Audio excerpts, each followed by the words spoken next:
welcome to the Sidewalk CEO Podcast, a podcast for small business owners by small business owners. Each week, the Sidewalk CEO speaks with Frankfort area business owners about their journeys, sharing insights and firsthand experiences that can help fuel your path to success. Here are your hosts, Sheri Donahue, CEO and Chief Cybersecurity Evangelist of Commonwealth Sentinel Cybersecurity, and Leo Haggerty, founder of TCHQ Communications.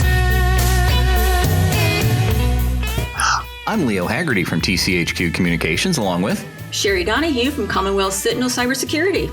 And welcome to the CEO, Sidewalk CEO. I screwed that up again. Every time. I do it. I don't come up with a name and you think you could remember it, but I can't. So our guest today, the Sidewalk CEO, is Dave Sandlin from the House of Commons in Frankfort on Main Street. Dave, welcome to the show. Thank you very much for having me. Before we start talking about the House of Commons and your journey to making that happen, why don't you tell us a little bit about yourself and your background? Sure, I'd be glad to. So I grew up in East Tennessee, about foothills of the Smoky Mountains. I grew up about probably 40 minutes from Pigeon Forge, which most Kentuckians would say, why in the world would you move to Kentucky if that's where you grew up and that's where you live? It's beautiful down there. It is beautiful down there. I went to college in a small private school in southeastern Kentucky and studied elementary education. I got my start. He was elementary ed, and now it's involved with Bourbon. I think there's a connection there with dealing with small children and drinking, but okay. There's a connection for sure. So I was working in a school. I was dating my wife, and I knew that I wanted to marry her, and the school that I was working at didn't have a position for me for the next year. And so I was in this position. I was like getting married in about 4 months, and I don't have a set job. I was substitute teaching essentially at that point. And so I started leaning back on what I knew from college, and I loved the service industry in college, and I was serving in multiple restaurants. And so I just started applying to all these restaurants in the area because I was like, that to me, and at that moment at 26, it was better for me to find a job where I knew where I was going the next day and knew that I had a job lined up for the next day than trying to substitute teach for $60 a day and not knowing how many days a week I was going to be working. And that's frustrating, especially not knowing where you're going to be and what kids you're going to be with and all 100%. that. Yeah, it's stressful and it was frustrating. And it was like, I really felt that burden of like, I need to be preparing or need to be providing for my wife and for our home. And I don't want something that's uncertain. So long story short, I landed at a luxury resort in East Tennessee. It's called Blackberry Farm, and it's a famous resort that a lot of people know of because a lot of famous people go there. But they go there for a reason, and it's gorgeous property. They have bar none, food and beverage programs. And there's a lot of opportunities for guests to get involved and connect with the Smoky Mountains and connect with the hospitality and the charm of the team. So I just landed there to pack boxes in a warehouse and as an hourly employee. And 1 year in, I'm still trying to get a teaching job, and it's just not happening. It's like apply for 80 positions, which today a male in elementary that has experience applying for 80 positions is unheard of. But at that point in time, it just wasn't happening. And so a new boss came in, and he had just gotten hired on, and he used to be over all training for the entire Ruby Tuesday franchise worldwide. And he said, hey, I know you want to become a teacher. He's like, but if for whatever reason that changes and you're interested in staying, I would love to continue the conversation of where things go from here. And I said, well, let me think about it. And so I continued to apply for positions. It just didn't feel right. And so I came back to him. I said, hey, I'm going to give it another year. I want to work here another year. And I want to see what you and Blackberry have to offer, because I love working here. And so he said, I want you to report directly to me. And so this VP of retail that used to run all training for the entire Ruby Tuesday franchise worldwide, he's traveling the world, setting up these restaurants and everything. And he's sitting at a fold-up table in a warehouse that's 2,000 square foot. And that's his desk, is a fold-up table. And you talk about like a humble leader. This man who used to have, giant desk, big office. He used to have he was traveling in a BMW 7 Series for years. Like that's what he would use for work to travel. Is sitting at a fold-up table. I was like, something's different about this guy, right? And so I said, I think that there's a lot to learn. So I stayed, and long story short, I got to the point by year 2 that there was no turning back. I wasn't interested in teaching at that point. My wife and I really enjoyed, early on, right after I had started work for them, we got married, and they had a lot of team member perks, a lot of amenities that we really enjoyed, where we could dine there and we could stay there once a year. And we fell in love with hospitality. We fell in love with food and beverage and upscale hospitality. And so I just continued to grow with the company, and I continued to seek the mentorship of Jim, my boss, who is such a great leader. And he taught me so much, and I kept coming back to him hungry to learn more. And he navigated the hard conversations with me. He navigated leading a team. And I got to the point where it was like, there is no turning back for teaching, because I love business. I love building a business. I love building a team and leading a team, to the point that, like, yes, I still love working with kids. And I get to still do that through my church now. But there was no replacing that. And so 4 years ago, my wife and I now have 2 girls. They were 3 and 4, and I'm still working at Blackberry Farm. We've built the 2,000 square foot warehouse up, and we've now built a dedicated warehouse that's 26,000 square feet. We've exponentially grown our operations. My 3-man team is now a 15-man team. I'm running at least 3 operations for the company. We're in a very different place than where we were when I started 8 years prior at Blackberry. And my best friend and college roommate from the small college that I went to calls me up, and he says, my wife and I are moving from Charleston, South Carolina. We're going to plant a church in Frankfort, Kentucky. We're like, well, that's awesome. Y'all will be closer to us. Still 3.5 hours away, but that's great. We can't wait to see you all. It's going to make it easier for us to see you. And they said, yeah. And it just hit me and my wife like a ton of bricks. And we both felt like we need to pray about being a part of this. And we did. And sure enough, God said, go. And so my wife and I packed up our 2 little girls, our 3 and 4-year-old girls. We said bye to my family, bye to my hometown. I put in a 2 months notice with Blackberry that I had learned so much and loved. And I got to tell you, it was a great company to work for. If it was not for God leading us here, I would still be working there. I loved working there, and I miss it a lot of times, but it was such a situation of just stepping out in faith and stepping out to what God had, and knowing that the God thing was better than the good thing. Oh, wow. And so we moved here in June of 2021, and we know 2 people. And it was a total God thing. He provided a job for me at Florida Tile. So I'm driving to Lawrenceburg every day, and I'm working a desk job. The people I worked with at Florida Tile were amazing people. And I really enjoyed the people that I worked with, and they're good company. But I'm sitting at a desk every day and I miss hospitality, right?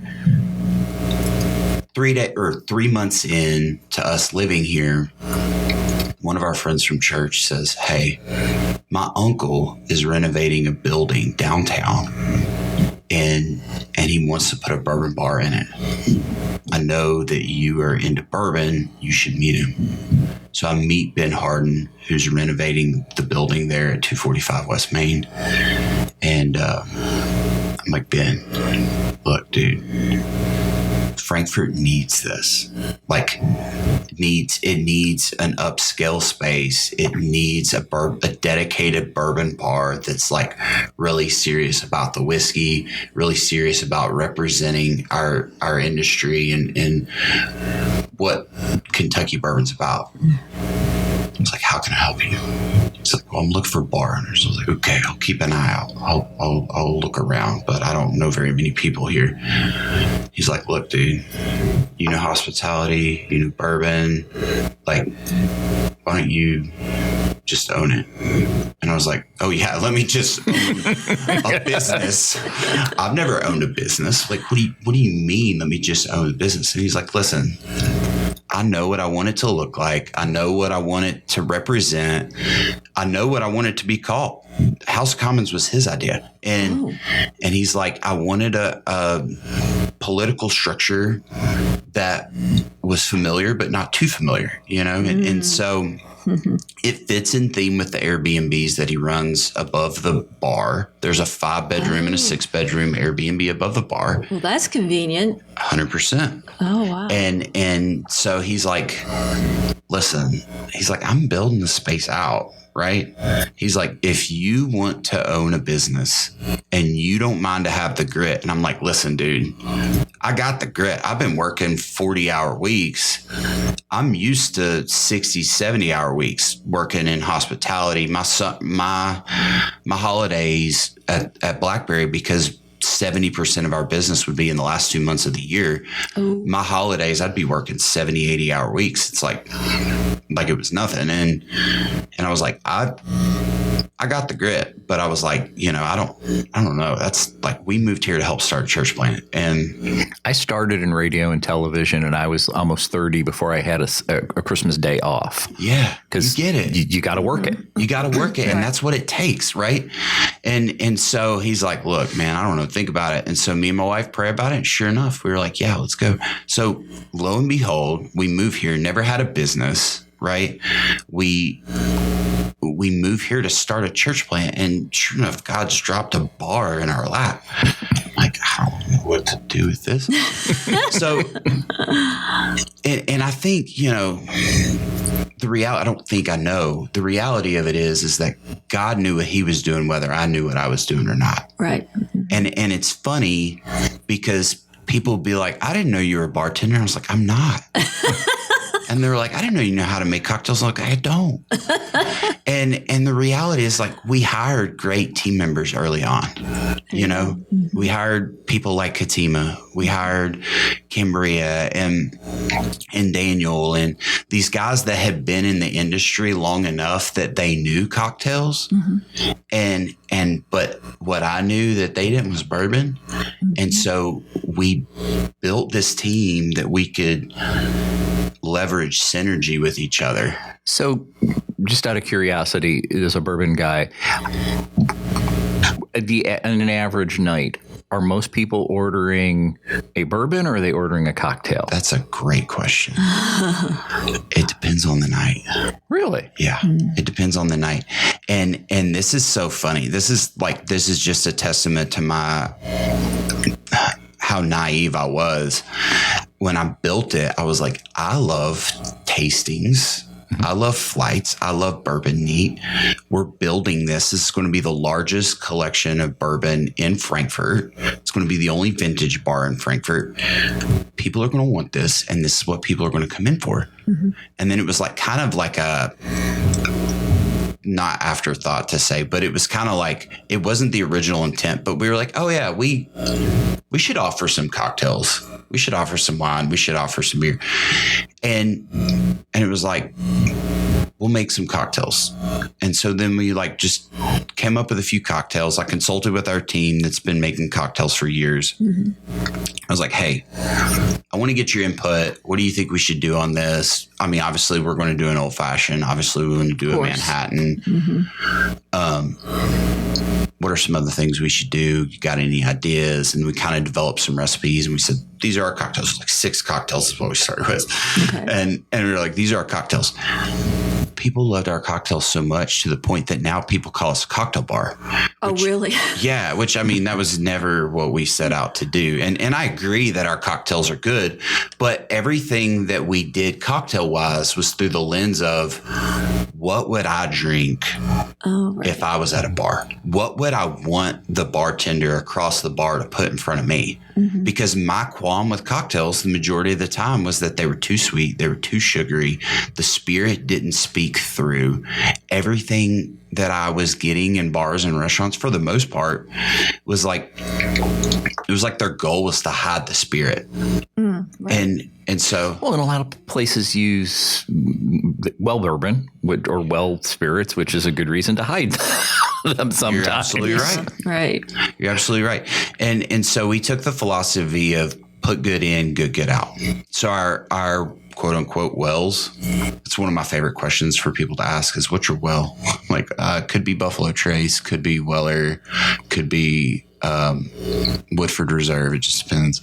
But we started with making cocktails using products like Woodford Reserve and Russell's Reserve 10. And I mean, at times we had bourbons that are $50 bourbons that are in our cocktails. And people were like, this is crazy. I'm like, yeah, but don't complain to me about the price of the cocktail when you know what the bourbon costs. The quality that's in of it. And people are like, why in the world would you do this? I'm like, do you like it? And they're like, yeah, it's one of the best cocktails I've ever had. And I was like, you answered your own question. You answered your own question. Right. And so it's interesting because we're not a cocktail bar, we're a bourbon bar, but we do make cocktails, and our goal is to always make cocktails that honor the spirit and those who created the spirit. Because at the end of the day, we're a Kentucky spirits bar. We only do Kentucky gin, Kentucky vodka, Kentucky whiskey. We do only Kentucky because we want to send those dollars for distillation back into our state, back into our regional economy, and to support the jobs for our friends and neighbors that are making the product. It's not a slight against Tennessee, where I'm from, right, or Indiana or Missouri or any of these other states that are making stellar whiskey. It's just, I want to support our friends and neighbors and family that are making it. Right. Well, you're right here in the center of all these amazing, world-renowned, bourbon distilleries. And so why not, leverage that? And Absolutely.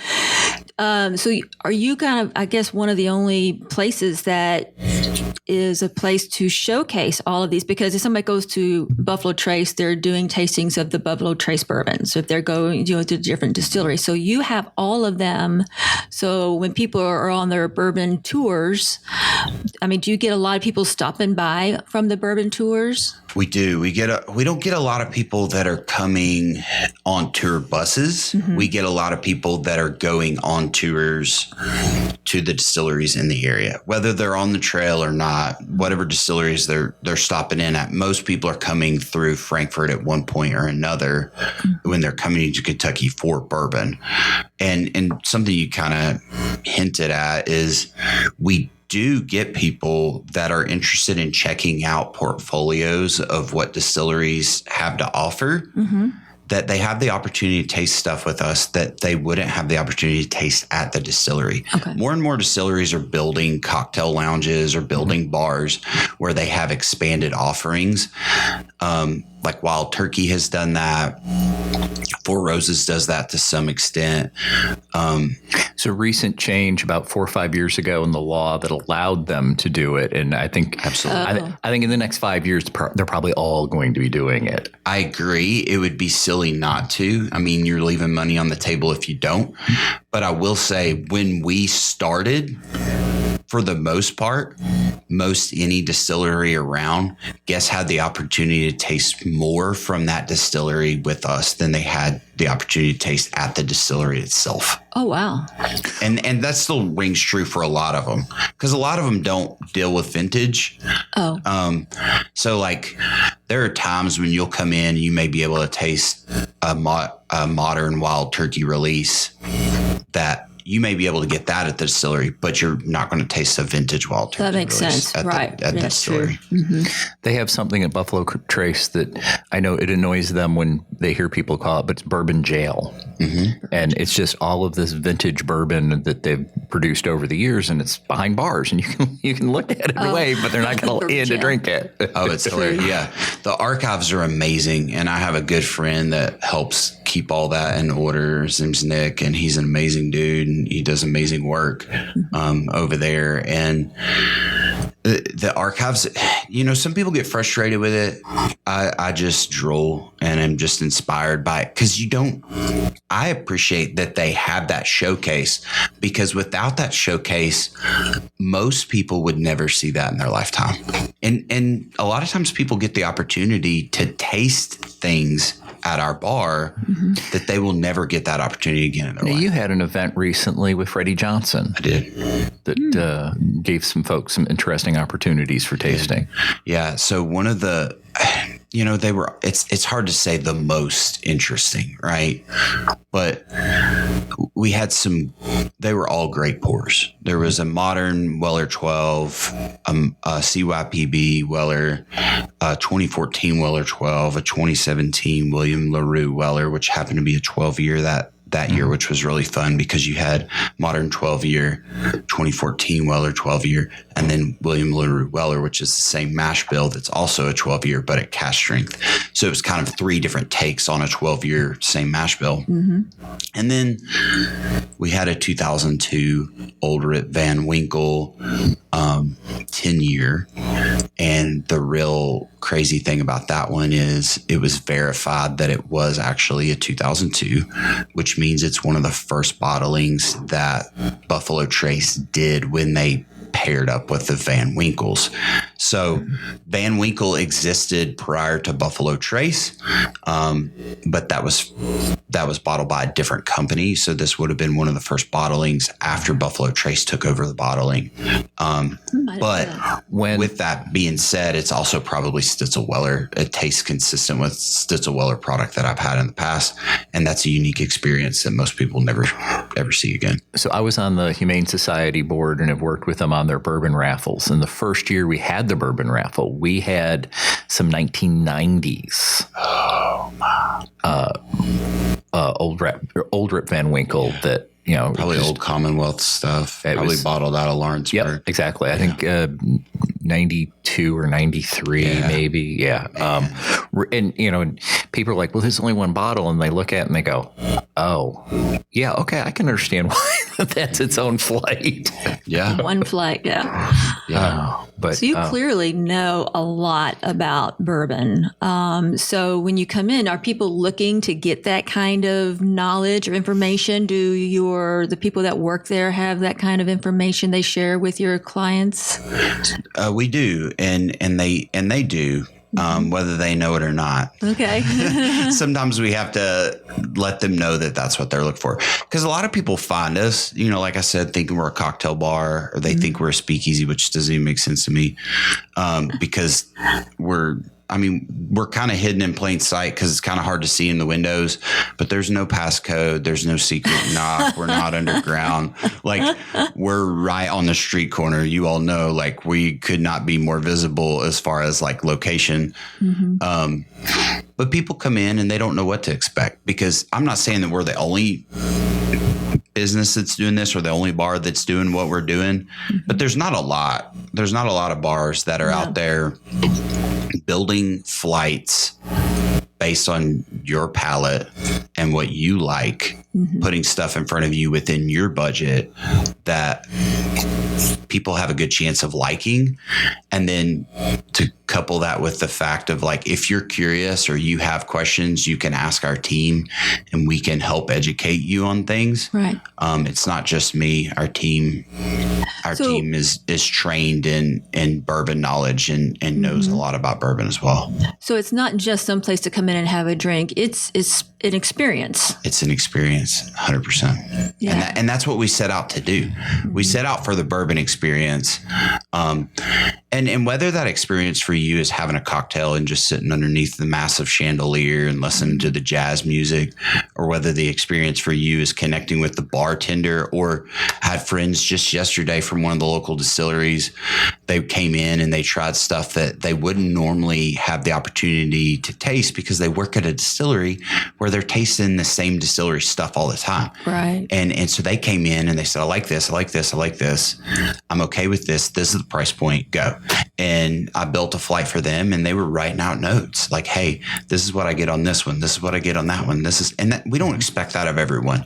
Okay. But we provide a space that is conducive to that if that's what you're into.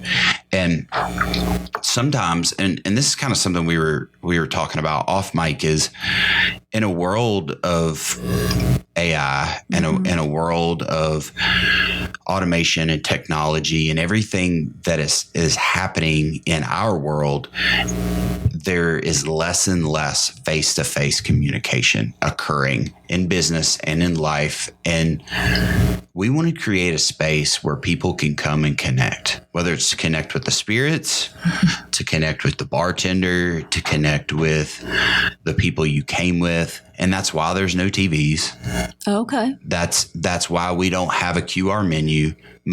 Most bars that are going to have don't get her started on QR codes because they're a cybersecurity nightmare. They're dangerous. Well, I just don't like them. Yeah. So this is what I don't like about them is, and I'm guilty of. I had to come to this awakening in my own life because I would go to a bar with my wife or a restaurant, and they would say, "Oh, you want our expanded whiskey list?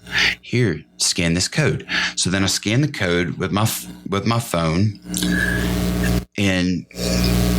And then I'm sitting here for the next 20 minutes, and I'm trying to find the best value for the whiskey that I want, that I'm okay to pay that much for that whiskey. And I'm at dinner with my wife on a date. And you're on your phone. And I'm on my phone, right?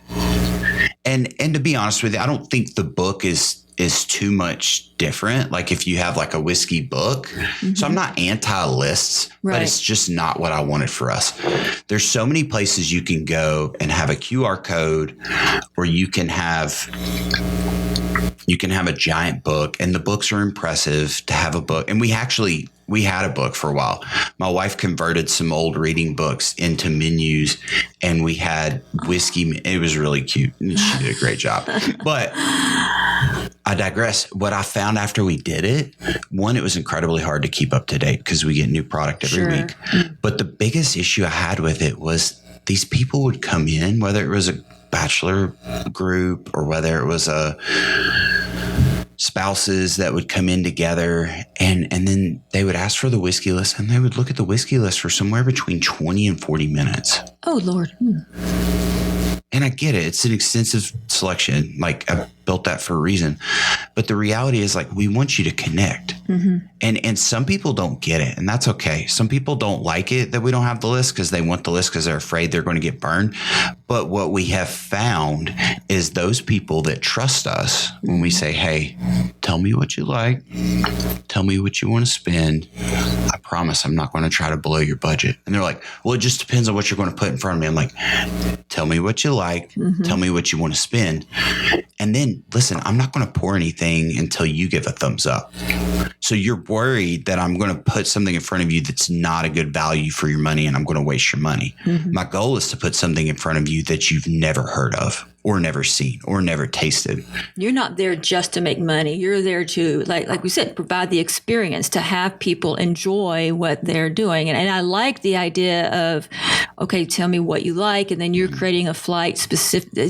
Everything you're creating is unique to what that customer wants. 100%. I love that. That's, you know what? Next time, whenever my son and his girlfriend come back to town, I'm bringing them in because we'll go to dinner with them and they'll look at the drink menu and they'll try to decide what they like. And she'll order whatever she wants and he'll decide and he'll order what he wants. And it never fails.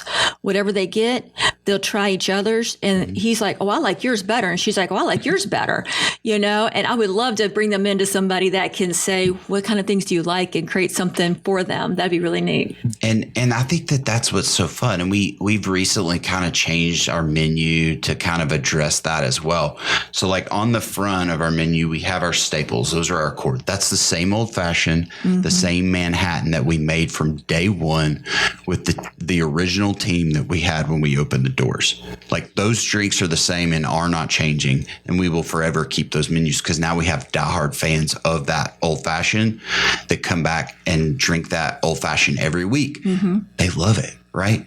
And it's funny because then I'll be honest with you, I didn't know what I was doing. Right. But I've learned and I have a palate and I can build cocktails. So now we have featured cocktails. So we have our core and then on the back we have our featured cocktails.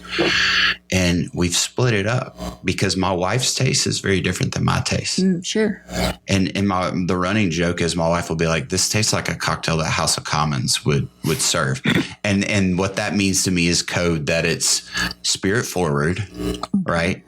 And that it's got some kind of unique liqueur flavor to it. And so we always have a spirit forward section.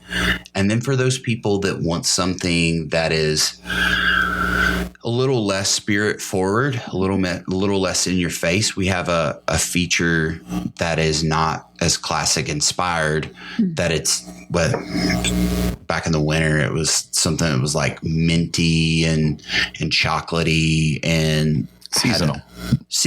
Yeah. 100% seasonal. So right now we have like a lemon drop kind of martini, still plenty of spirit in it. Right. Yeah. And you can still tell it's there, but the overarching flavor is like refreshing and lemon, right? It's not like, oh, I taste gin predominantly on this. So people come in different times of the year. They're going to be experiencing different things. Exactly. That's awesome. Okay. Some people don't love that because they want the same drink year round, but that's okay because they're not getting that drink anywhere else. So they can be excited for the next season when that drink returns, if it returns. Some drinks fall off periodically, but the tried and true fan favorites we kind of keep around. But we're at a point where, here we are just about 9 months in. I started getting drinks that would be like, hey, I've never seen this before. And I would create something.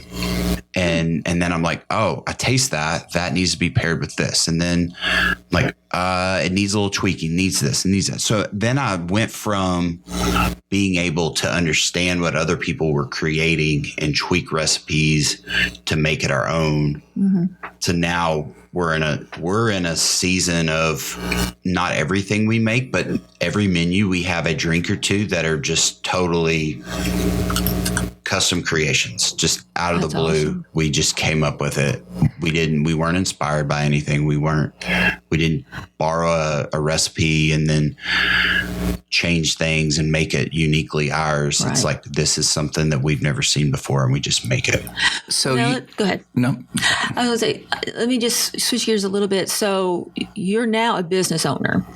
And so becoming a business owner, what kind of things, you went to school to be an elementary education teacher, and then you got into the hospitality. Now you are a business owner. So what kinds of things did you find along that path that surprised you or that made you think, oh, why am I doing this? Yeah.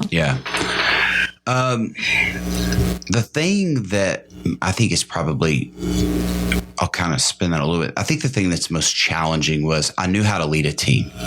I knew how to keep inventory in stock because of my experience at Blackberry Farm. So I knew how to be a really good manager, but going from being a manager to an owner operator, that shift requires a lot more paperwork on you. And not that I didn't have paperwork as a manager, you know, because I did, but now you're the one that's in charge of deciding when the paperwork needs to be done, or when this needs to happen and when that needs to happen. And oh, by the way, when things don't go as planned and a team member's sick and you have to find coverage, you may have had plans to do whatever paperwork, whether it was scheduling or whether it was government paperwork or whatever you've got to do. You may have had a day scheduled to do that, and now you can't because now you have to fill a shift. And there was a lot of that early on. You know, we talked about kind of the schedule of working 78-hour weeks, and we knew, you know, my wife and I talked early on. We're like, hey, you put it in now so that you don't have to later. And I told my wife, I said, it's going to be a hard year, but we've got to get it off the ground. And so that first 10 weeks of the business, I worked every day, 7 days a week, open to close, and was working 80-hour weeks for 10 weeks. Wow. And then I finally, you know, took a little bit of it, like took a day off. And then that first year I was working 6 days a week. I was taking one day off, and then I put it in. We trained a team. We hired a good team. We trained a team. We, you know, continued to support and coach the team with what they needed. I was trusted but verified what was needed for the business. And now we're at a point where I work 4 days a week. I don't have any desire to be totally hands off. That's not in my desire at all. Like, well, you enjoy the hospitality part. I enjoy it. Yeah. I love what I do. You know, okay. I love what I do. I love being with the people. When push comes to shove, I'd rather be with my wife and girls. Well, that's good. Which is good. Well balanced. But I love what I do. So I don't ever want to be pulled away from that completely. Yeah. But we have a lot of fun, and we have new exciting things. We did this event with Freddie Johnson, which Freddie's always a joy to work with. And if anybody's listening has never met Freddie, you need to meet Freddie. He's a great guy. Need to meet him. Yeah, make it a point to meet him. And then we did it in collaboration with Capital City Museum and DFI, both great organizations. And that was just kind of, I'll give you a little sneak peek. That was something that was kind of a window into something that House of Commons will be doing more of this year. And we're getting a scoop. Yeah. Love it. And that's kind of something that's been on my heart and that I've really been passionate about for the better part of about a year and a half. And so about a year and a half ago, I started building a collection of vintage bourbon that is not on the shelf, solely for the purpose of what's to come later this year. And an example of that was what we did with Freddie Johnson and Capital City Museum and DFI.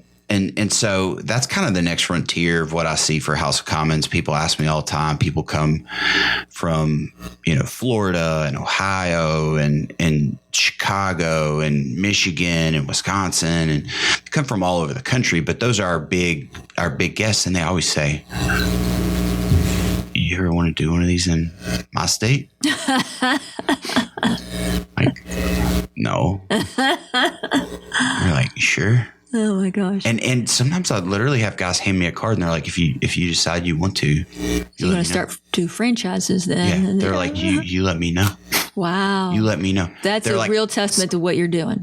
So that actually kind of is a good setup to what I wanted to ask you about, is because you're in a unique position based on what you've said and what I've observed is probably more than half of your customer base is not returning customers. It's transients, people who come to the area for a weekend or a week or a day. How do you market when literally more than half of your customers are from all over the world? We don't. Oh. We don't. Right? We don't. Because our experience isn't technology. Right. Our experience isn't videos. Like, I have people that are in the industry that are kind of like my peers, if you will. I don't feel right saying that they're my peers because these guys are on another level, but they're people that are running similar operations, similar bars to what we're doing in Louisville and Covington and Bardstown. I respect these guys a great deal. They have awesome operations. I love what they've done with their businesses and how they promote their businesses. And every one of these guys are on social media, right? They're all over social media. I'm always jealous of what they're posting. I'm like, man, I wish I lived in Covington. I'd love to taste that right now. Or I wish I was in Louisville. I'd love to taste what they're offering. That's a deal. Or wow, what a treat to get to taste that. And so I wish those guys all the best, and I love what they do and I love how they do it.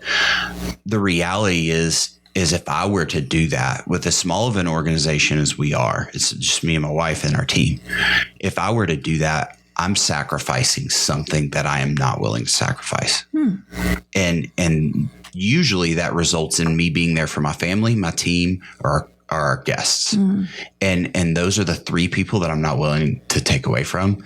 And so what my wife and I decided very early on is like, we're going to use social media as a communication piece, not as a promotion piece. And so because of that, you won't see a lot of posts on our social media. We probably aren't going to be at the top of your algorithm. We're probably not going to be on your For You page a lot, but people don't have any trouble finding us. And why? Word of mouth. There. Right. Yeah, Word that's of the mouth. best. Well, and a great location. Great location. Some people just are walking down the street and they see the A-frame sign out front, which was my wife's idea, and it was one of the best ideas for our business was the A-frame sign, because people see that. They don't necessarily see in the windows. I know they can't see in the windows because they always press their forehead to our glass like this. It's very difficult. It is difficult. Because I did that a lot before you opened. Every time I walked by, the chairs moved. Honey, did you see I saw a chair move. But that was an intentional move on our part just because, I don't know. It's a pet peeve of mine in the industry. We have great bourbon in Kentucky, but I feel like in the industry, a lot of times we focus on the stories more than the storyteller. And we get these bourbons that are based around somebody's story from 100 years ago. And the mash bill, distillation site, the product, the equipment used, and taste profile have nothing to do with that person or the product that they created 100 years ago. It's just a great story. So if somebody were to come to you and say, hey, I want to start a business, Right. What have you learned in the last couple of years that you would share? Well, I think that kind of directly ties to what I was just talking about, is like, be genuine, be honest. Don't, like, people will always be more attracted to under promising and over delivering than you trying to trump up what you're offering or what your offerings are. And then two, like, don't cheapen yourself. It's like, what's the one thing that people know of and talk about in bars? It's like happy hour, right? Why do we have a happy hour? Because bars are trying to pull people in prior to dinner because they don't have any trouble pulling people in at dinner, right? So they offer specials to get people in. We don't have a happy hour. Okay. We don't have specials. We don't have any problem getting people in the door. Right. Why? Because we offer an experience that they want to be a part of. And I'm not saying that we are better than other people because of that, but that was something that I learned kind of very early on in hospitality is instead of trying to cheapening what you're offering to make it attractive to people, create a product that's attractive enough to people that they want to be a part of what you're doing. So House of Commons, located at the corner of St. Clair and Main in Frankfort. Your hours are? We open at 2 p.m. every day. On Sundays, we close at 8. Monday through Thursday, we close at 10. Friday and Saturday, we close at midnight. And if somebody did want to follow you on social media, you have Facebook, I know. We do. Yeah, we have Instagram as well. Okay. So Facebook is HOC:, Bourbon Library. And then Instagram is _Bourbon_Library. Do not get us confused. There is a Bourbon Library in the airport of Lexington. Okay. They opened right after we got our Instagram handle. And I remember the day me and my wife looking at each other like, do we change it? We're like, I don't know. No, we're the Bourbon Library, right? Like we are the Bourbon Library. And it's funny. We got a review one day because somebody talked about how great our sandwich was. Oh, funny. I was like, it's 5 stars. I'll take it. Oh, that's awesome. Until the next person comes in and says, I want to try that sandwich. But like, I gave 1 star because they didn't have any sandwiches. It was advertised. That's hilarious. All right. Well, Dave, thank you very much. We really appreciate, and we'll have links to his social media and stuff in the notes. So if you didn't write it down, don't worry about it. But thank you very much for being our guest. And any last questions, Sheri? No, thank you. This is wonderful. I appreciate it. And good luck to you. It sounds like you're doing a great job, adding something special to the city. Well, thank you. It's an honor. You have been listening to the Sidewalk CEO podcast with Sheri Donahue of Commonwealth Sentinel Cybersecurity and Leo Haggerty of TCHQ Communications. You can learn more about the Sidewalk CEO on the web at thesidewalkceo.com and on social media. The Sidewalk CEO is recorded in the studios of TCHQ Communications in Frankfort, Kentucky. Check us out next week for the next episode of the Sidewalk CEO.